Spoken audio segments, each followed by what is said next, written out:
Bapak, Ibu, serta teman-teman yang kami banggakan. Pada kesempatan kali ini, saya akan mempresentasikan materi bab 8 tentang sikap inovasi dan etika bernegosiasi dalam agama Islam. Materi ini sangat penting karena berkaitan langsung dengan sikap kita dalam kehidupan sehari-hari, baik di lingkungan sekolah, organisasi, maupun masyarakat.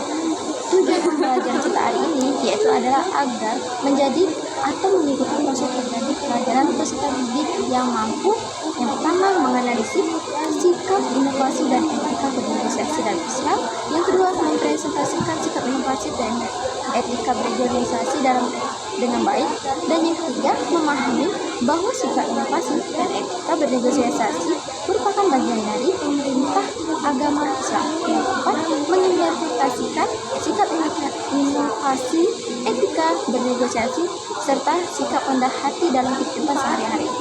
Materi ini juga sejalan dengan proses belajar baru kita, ia berdarah kritis, kreatif, dan juga bergotong royong. Oke, yang pertama-tama saya akan membahas tentang sikap inovatif ya. Pengertian sikap inovatif itu adalah perilaku seseorang dalam menciptakan, mengamalkan, serta menerapkan ide atau gagasan atau juga cara baru yang bermanfaat.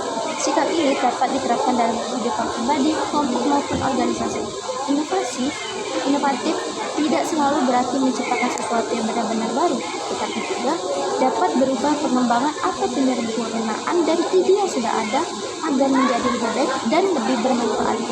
Oke, selanjutnya untuk sebab-sebab inovatif. Ada beberapa alasan mengapa umat Islam harus memiliki sikap inovatif. Pertama, sikap inovatif merupakan perintah Allah dan Subhanahu wa ta'ala dan Rasulnya. Hal ini sejalan dengan firman Allah dalam Quran surat Al-Falaq ayat ke-11. Sesungguhnya Allah tidak akan mengubah keadaan suatu kaum sampai mereka mengubah apa yang ada pada diri mereka sendiri.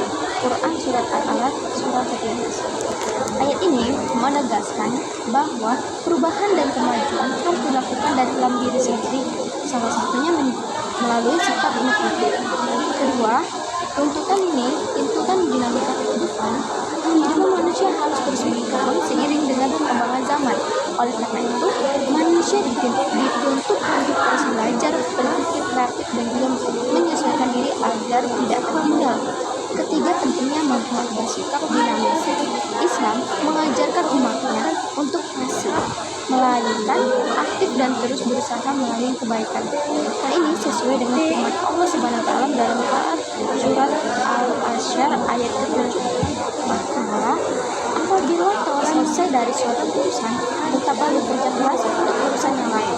Quran surat Al-Asyr surat ke-9 ayat 7. Keempat, meningkatkan produktivitas.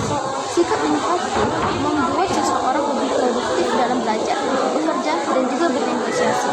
Hal ini ditegaskan dalam Quran surat Al-Jumu'ah ayat ke-10. Apabila salat telah dilaksanakan, maka bertebaranlah kamu di muka bumi dan carikanlah karunia Allah Subhanahu wa ta'ala. Quran surat Al-Jumu'ah surat 62 ayat 10. Bahkan yang ketiga, ciri-ciri sikap inovatif dapat dikenali dari beberapa proses.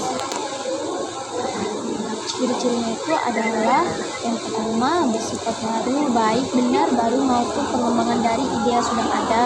Yang kedua itu bersifat khas atau memiliki keunikan tersendiri. Yang ketiga itu bersifat terancana karena dilakukan melalui proses yang matang. Yang keempat, memiliki tujuan yang jelas agar tepat dengan sasaran yang kita inginkan. Selanjutnya, manfaat dari inovatif itu antara lain memecahkan berbagai masalah kehidupan. Yang kedua itu membentuk kualitas diri yang lebih baik dan juga unik. Ketiga, meningkatkan produktivitas dalam berbagai bidang. Yang keempat itu menjadikan seseorang lebih tangguh dalam menghadapi perubahan. Selanjutnya, untuk bagian B, etika bernegosiasi dalam Islam. Etika bernegosiasi adalah sikap atau perilaku yang mencerminkan ketersediaan seseorang untuk menaati aturan hormat dan juga nilai yang berlaku dalam suatu organisasi. Dalam Islam, berorganisasi merupakan bagian dari ibadah atau bentuk tolong-menolong dalam kebaikan. Sebagaimana firman Allah Subhanahu wa taala dalam surah Al-Maidah ayat kedua, tolong menolonglah kamu dalam kebijakan dan ketakwaan, dan jangan juga tolong menolong dalam dosa dan permusuhan. Quran surat Al-Maidah surat 5 ayat kedua. Pentingnya etika bernegosiasi. Oke. Etika bernegosiasi itu sangat penting dalam organisasi karena dapat menciptakan keteraturan, keharmonisan, serta kelancaran dalam mencapai tujuan bersama. Tanpa etika, organisasi akan mudah mengalami konflik dan juga perpecahan loh. Selanjutnya untuk prinsip organisasi dalam Islam. Prinsip-prinsip organisasi dalam Islam itu adalah antara lain memiliki tujuan jelas, kesetaraan arah antara pimpinan dan juga anggota, menjunjung amanah dan tanggung jawab, koordinasi dan komunikasi yang baik, pembagian tugas luas dan juga adil, pengawasan atau evaluasi secara konsisten. Untuk bentuk etika bernegosiasi itu adanya kepemimpinan yang terakhir, pembagian tugas dan wewenang yang jelas, menghindari perselisihan, perpecahan, dan juga berpegang pada AD dan ART organisasi. Selanjutnya menjalankan organisasi secara demokratik dan juga bertanggung jawab. Oke, untuk manfaat etika bernegosiasi. Organisasi berjalan sesuai dengan nilai-nilai Islam. Organisasi memberikan manfaat dan juga keberkahan. Organisasi dapat mengembangkan potensi diri kehidupan, juga menjadi lebih tertib dan teratur. Oke, dapat disimpulkan bahwa sikap inovatif dan etika bernegosiasi merupakan ajaran penting dalam Islam. Semua aktivitas termasuk bernegosiasi harus diniatkan sebagai ibadah kepada Allah Subhanahu wa taala. Sebagaimana firman-Nya dalam Quran surat Al-Zirah ayat ke-55, Aku tidak menciptakan jin dan manusia agar melainkan agar mereka beribadah kepada Quran surat Al-Zirah ayat 51. Dengan bersikap inovatif, beretika dan juga berendah hati, kita dapat menjadi pribadi yang bermanfaat bagi seluruh organisasi, masyarakat, dan juga bagi orang lain. Sekian presentasi dari saya. Terima kasih atas perhatiannya. Mau jika ada kita atau salah dalam perkataan melalui pembelajaran, saya akhiri. Wabillahi taufiq wal hidayah. Wassalamualaikum warahmatullahi wabarakatuh.